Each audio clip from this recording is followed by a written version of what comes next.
Hello student, welcome to our YouTube channel commerce efficiency. आज की class में cover करेंगे टॉपिक कि किस तरीके से परफेक्ट कंपटीशन के अंदर प्राइस को डिटरमाइन करेंगे जब टाइम पीरियड वेरी शॉर्ट हो। लास्ट क्लास में हमने कवर किया था अलग अलग टाइम पीरियड के हिसाब से कैसे प्राइस डिटरमाइन किए जाते हैं। अगर अभी तक आपने लास्ट क्लासेस नहीं देखिए ताकि आपके स्टडी में कंसिस्टेंसी बनी रहे। अगर अभी तक आपने मेरे यूट्यूब चैनल कॉमर्स एफिशिएंसी को सब्सक्राइब नहीं किया, सब्सक्राइब कीजिए, बेल आइकन जरूर प्रेस कीजिए ताकि जब भी मैंने वीडियोस अपलोड करूं सबसे पहले नोटिफिकेशन के पास जाए, आप वीडियोस को सबसे पहले देखिए और आपकी स्टडी बूस्टअप हो। प्राइस जो डिटरमाइन किया जाता है वेरी शॉर्ट पीरियड के अंदर, वेरी शॉर्ट पीरियड इतना कम टाइम होता है कि जहां पे सप्लायर अपने गुड्स की सप्लाई को सिर्फ एग्जिस्टिंग स्टॉक तक ये बढ़ा पाता है। चाहे डिमांड ज़्यादा हो चाहे कम हो, तो यहाँ पे जो सप्लाई रहती है वो फिक्स रहती है। ईजिली सप्लाई को है जो एडजस्ट नहीं कर पाते अकॉर्डिंग टू डिमांड।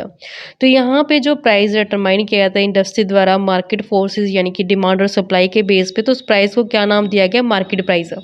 कवर करते हैं एक्सप्लेनेशन क्या कहती है। कहते हैं कि जो प्राइस डिटरमाइन किया जाता है इंडस्ट्री द्वारा वेरी शॉर्ट पीरियड के अंदर, उसको हम मार्केट प्राइस के नाम से बुलाएंगे। मार्केट प्राइस ऐसा प्राइस होता है कमोडिटी का जो एट ए पार्टिकुलर टाइम पे पूरी मार्केट के अंदर चल रहा होता है। अब यहाँ पे डिटर्मिनेशन कैसे किया जाता है मार्केट प्राइस का, तो जो एक गिवन पॉइंट ऑफ टाइम होता है, उस गिवन पॉइंट ऑफ टाइम पे जो प्राइस प्रिवेलिंग करता है मार्केट के अंदर चल रहा होता है, उसे हम मार्केट प्राइस के नाम से जानते हैं। जैसे सपोज करते हैं कि जो प्राइस है मार्केट प्राइस पोटैटो का वो मॉर्निंग में 2 पर केजी है, 2 रुपये पर किलो के हिसाब से है। तो यहाँ पे जो बिल्कुल शॉर्ट टाइम पीरियड है, तो जो सप्लाई होती है कमोडिटी को, इसको इंक्रीज सिर्फ कहाँ तक कर सकता है एक सेलर, सिर्फ जितना उसके पास स्टॉक अवेलेबल है वहीं तक है जो सप्लाई बढ़ सकती है गुड्स की।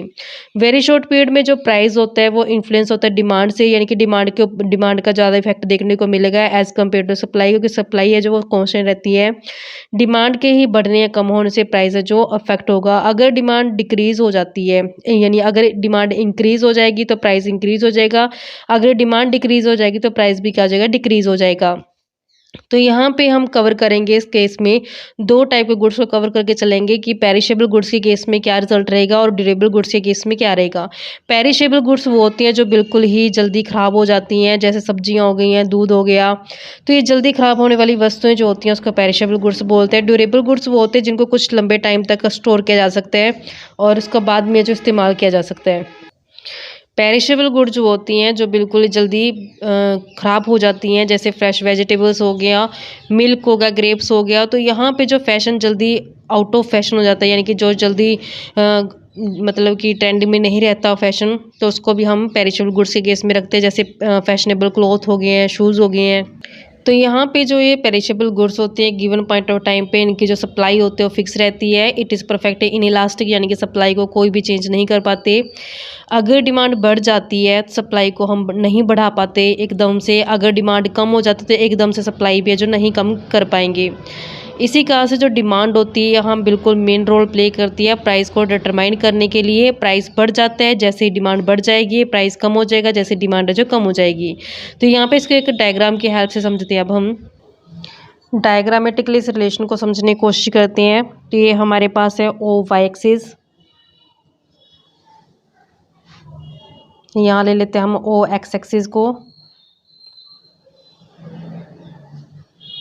तो ये हमारे पास ओ एक्स एक्सिस है जहाँ पे हम दिखाएंगे क्वांटिटी, और ओ वाई एक्सिस पे लेके चलेंगे हम प्राइस को। तो जो वेरी शॉर्ट पीरियड होता है इसमें जो सप्लाई होती है कांस्टेंट रहती है, तो यहाँ पे क्वांटिटी से डिनोट करते हैं। इस तरीके से सप्लाई कर्व बनाते हैं जो parallel to O Y axis है। तो ये हमारे पास एस सप्लाई कर्व हो जाएगा। हम जानते हैं कि प्राइस कैसे डिटरमाइन किया जाता है मार्केट फोर्सेस के बेस पे। मार्केट फोर्सेस का मतलब क्या है कि जहाँ पे डिमांड और सप्लाई एक दूसरे को इंटरसेक्ट करेंगे वहीं पे इक्विलिब्रियम प्राइस है जो डिटरमाइन किया जाएगा। जैसे यहाँ पे ले लेते हैं कि इनिशियल जो हमारे पास डिमांड कर्व है वो इस तरीके से है। तो ये हमारे पास इनिशियल डिमांड कर्व ले लेते हैं डी डी।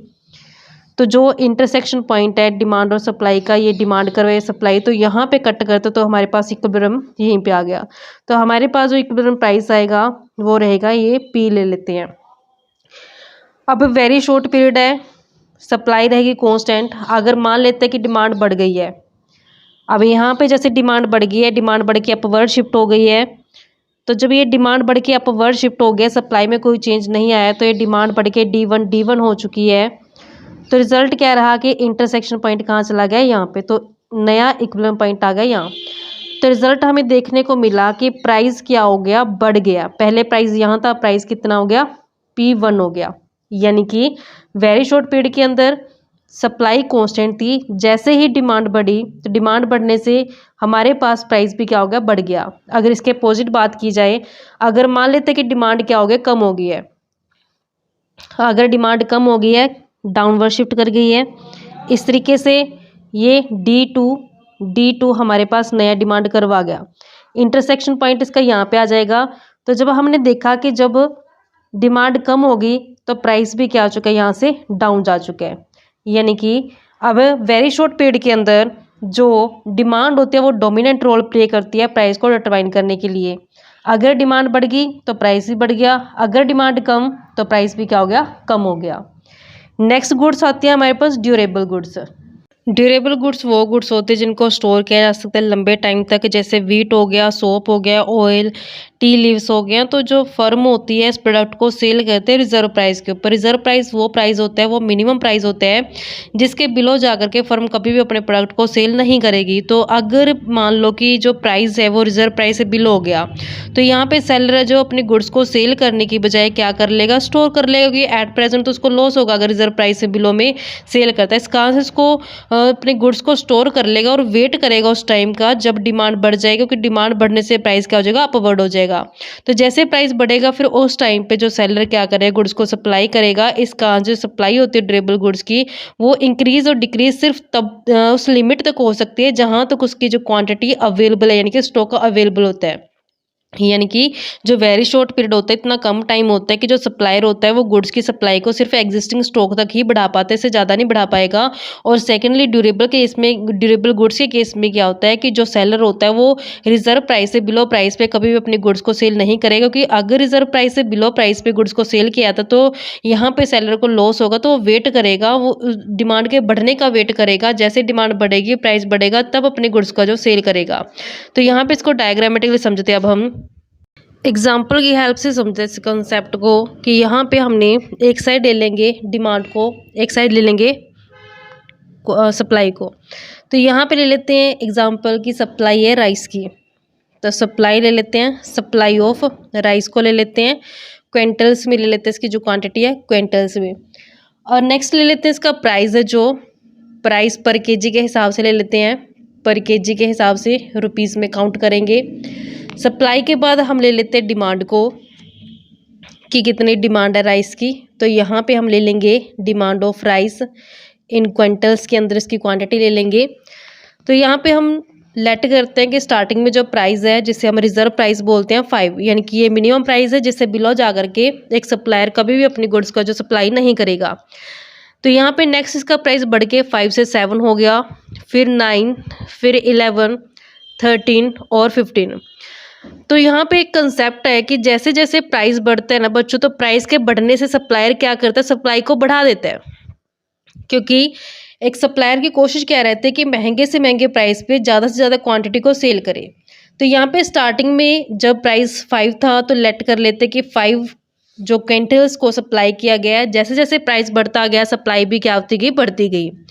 5 से फिर 10 बढ़ा दी सप्लाई, फिर 15, फिर 20, 25 और 30। जैसे जैसे प्राइस बढ़ा वैसे वैसे सप्लाई क्या कर दी, बढ़ा दी सप्लायर ने। लेकिन हम जानते हैं कि प्राइस और डिमांड के बीच में इनवर्स रिलेशन होता है। प्राइस बढ़ गया तो क्वांटिटी डिमांडेड क्या करता है, कंज्यूमर कम कर देता है।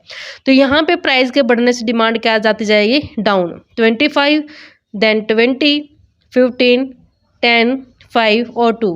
जैसे जैसे प्राइस बढ़ा क्वांटिटी डिमांडेड क्या होगी, कम होगी। तो यहाँ पे इंटरसेक्शन पॉइंट जो बनेगा सप्लाई के बीच में और डिमांड के बीच में वो कितना बनेगा, 15, जहाँ पे सप्लाई और डिमांड क्या है, इक्वल है। तो यहाँ पे इंटरसेक्ट करेंगे मार्केट फोर्सेस जिसमें डिमांड और सप्लाई को ले जाता है। इंटरसेक्शन पॉइंट पे जो हमारे पास प्राइस बनता है, ये प्राइस कौन सा बनेगा, इक्विलिब्रियम प्राइस बनेगा। तो यहाँ वेरी शॉर्ट पीरियड के अंदर जहाँ पे डिमांड और सप्लाई एक दूसरे को इंटरसेक्ट करेंगे तो जो प्राइस डिटरमाइन किया जाएगा मार्केट प्राइस, तो वो हमारे पास इस केस में 9 रहेगा। अब इसी कंसेप्ट को एग्जाम्पल की हेल्प से समझते हैं। अब हम यहाँ पे इसका डायग्रामेटिकली इसको शो करते हैं। हमारे पास ओ वाई एक्सिस हो जाएगी ये, यहाँ पे हमने लेनी है ओ एक्स एक्सिस। तो ये हमारे पास ओ एक्स एक्सिस है जहाँ पे क्वांटिटी को लिया जाएगा, और ये हमारे पास ओ वाई एक्सिस है जहाँ पे हम लेके चलेंगे प्राइस को। तो हमारे पास जो सप्लाई होती है वेरी शॉर्ट पीरियड के अंदर वो फिक्स होती है, यानी कि जितना स्टॉक होता है उससे ज़्यादा सप्लायर सप्लाई नहीं कर पाता। सप्लाई ले लेते हैं कि यहाँ पे सप्लाई जो फिक्स है यहाँ तक हमने सप्लाई ले लेनी है। तो ये हमारे पास सप्लाई कर्व हो जाएगा। तो स्टार्टिंग में क्या होता है कि पहले सप्लाई बढ़ती है, फिर जाकर एक पॉइंट पे क्या हो जाएगी, सप्लाई कांस्टेंट हो जाएगी। इस तरीके से सप्लाई क्या होगी, कांस्टेंट होगी। हमारे पास ये ऐसा सप्लाई कर्व हो गया। लेट कर लेते हैं कि डिमांड और सप्लाई है जो यहाँ पे इंटरसेक्ट कर रहे हैं एक दूसरे को। तो ये हमारे पास डिमांड कर्व हो गया, डी डी, ये हमारे पास डी डी डिमांड कर्व हो गया है। तो इस पॉइंट पे डिमांड और सप्लाई ने एक दूसरे को इंटरसेक्ट किया है, तो ये हमारे पास क्या हो जाएगा, इक्विलिब्रियम प्राइस हो जाएगा। तो ये हमारे पास प्राइस हो गया। लेट करते हैं कि डिमांड है जो बढ़ गई, लेकिन सप्लाई क्या रहने इस केस में कांस्टेंट रहेगी। सप्लाई बढ़ के जो इतनी होगी, सॉरी डिमांड बढ़ के इतनी हो गई है, D1 हो गई है, डिमांड क्या होगी, बढ़ गई। तो यहाँ पे इस पॉइंट पे डिमांड और सप्लाई ने एक दूसरे को इंटरसेक्ट किया, तो यहाँ पे हमारे पास जो प्राइस क्या होगा, बढ़ के P1 हो गया। यानी कि जैसे डिमांड बढ़ के D2 D1 हुई है, वैसे प्राइस बढ़ के क्या हो गया, P से P1 होगा। क्योंकि इस केस के अंदर जो सप्लाई है उसको इंक्रीज नहीं कर सकते, सिर्फ अप टू स्टॉक तक ही है जो सप्लाई की जा सकते है गुड्स की। ऐसी अगर इसके अपोजिट बात की जाए कि डिमांड क्या होगी, डाउनवर्ड चली गई है, अगर डिमांड चली जाए डाउनवर्ड, तो इस केस में क्या होगा कि यहाँ पे डिमांड डाउन चली गई है, D2 हो गई है। तो यहाँ पे डिमांड और सप्लाई एक दूसरे को इंटरसेक्ट करते हैं, तो जो नया इक्विलिब्रियम प्राइस आएगा हमारे पास वो कहाँ आ जाएगा, डाउनवर्ड शिफ्ट हो जाएगा P2। यानी कि प्राइस क्या हो जाएगा, डाउन हो जाएगा डिमांड के डाउन होने से। यानी कि जब सप्लाई कांस्टेंट होती है तो डिमांड के बढ़ने से प्राइस बढ़ गया, और डिमांड के कम होने से प्राइस क्या हो गया, कम हो गया। तो इस केस में जो हमारे पास रिजर्व प्राइस रहता है वो ये O से S तक है, जो ये हमारा रिजर्व प्राइस रहता है कि इसके बिलो प्राइस के ऊपर जाकर के कभी भी सप्लायर गुड्स को सप्लाई नहीं करेगा, क्योंकि ये मिनिमम प्राइस होता है। अगर इससे बिलो प्राइस हो जाता है तो सप्लायर क्या करेगा, गुड्स को स्टोर कर लेगा और वेट करेगा उस टाइम का जब डिमांड बढ़े, और डिमांड के बढ़ने से प्राइस बढ़े तब जाकर के गुड्स को क्या करेगा, सप्लाई करेगा। अदरवाइज क्या रहेगी, उसकी स्टोर रहेगी गुड्स। क्योंकि अगर बिलो रिजर्व प्राइस दिया जाता है तो सप्लायर को यहाँ पे लॉस होगा, और सप्लायर लॉस से बचने के लिए क्या करते हैं, गुड्स को स्टोर कर लेते हैं। जब हाई प्राइस होते हैं तब गुड्स को क्या करते हैं, सप्लाई कर देते हैं। तो इस तरीके से बच्चों ये कंसेप्ट बनता था कि वेरी शॉर्ट पीरियड के अंदर किस तरीके से प्राइस को डिटरमाइन किया जाता है पेरिशेबल और ड्यूरेबल गुड्स के केस में। आई होप कि आपको कंसेप्ट क्लियर हो गया होगा। नेक्स्ट क्लास में कवर करेंगे कैसे प्राइस को डिटरमाइन किया जाएगा शॉर्ट पीरियड के अंदर।